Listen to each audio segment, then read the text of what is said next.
ನಮಸ್ಕಾರ, ನೀವು ನೋಡುತ್ತಿರುವುದು ರಾಯಚೂರು ನ್ಯೂಸ್ 007ಗೆ ಸ್ವಾಗತ. ಕಟ್ಟಡದ ಮೇಲ್ಛಾವಣಿ ಕುಸಿದು 3 ಮೃತ್ಯು.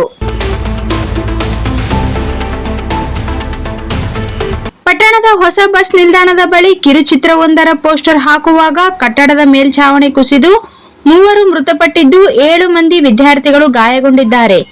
ಮೃತರನ್ನು ನಾಗರಾಜ್ 21 ವರ್ಷ, ರವಿಕುಮಾರ್ 21 ವರ್ಷ, ಅರ್ಜುನ್ ಕರಡಿಗುಡ್ಡ 21 ವರ್ಷವೆಂದು ಗುರುತಿಸಲಾಗಿದೆ. ಇವರು 2025 ಅಂತ್ಯವಾಯಿತು ಎಂಬ ಕಿರುಚಿತ್ರದ ಪೋಸ್ಟರ್ ಹಾಕುವಾಗ ಏಕಾಏಕಿ ಕಟ್ಟಡ ಮೇಲ್ಛಾವಣಿ ಕುಸಿದಿದೆ. ಘಟನೆಯಲ್ಲಿ ನಾಗರಾಜ್ ಮತ್ತು ರವಿಕುಮಾರ್ ಅವರು ಸ್ಥಳದಲ್ಲೇ ಮೃತಪಟ್ಟರೆ, ಅರ್ಜುನ್ ಕರಡಿಗುಡ್ಡ ಆಸ್ಪತ್ರೆಗೆ ಸಾಗಿಸುವ ದಾರಿ ಮಧ್ಯೆ ಮೃತಪಟ್ಟಿದ್ದಾರೆ.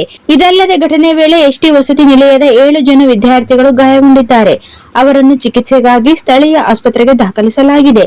ಘಟನಾ ಸ್ಥಳಕ್ಕೆ ಶಾಸಕಿ ಕರೆಮ್ಮ ಜೆ ನಾಯಕ್ ಭೇಟಿ ನೀಡಿ ಪರಿಶೀಲನೆ ನಡೆಸಿದರು. ಗಾಯಾಳುಗಳಿಗೆ ಚಿಕಿತ್ಸೆ ನೀಡುವಂತೆ ವೈದ್ಯರಿಗೆ ಸೂಚಿಸಿದ್ದಾರೆ.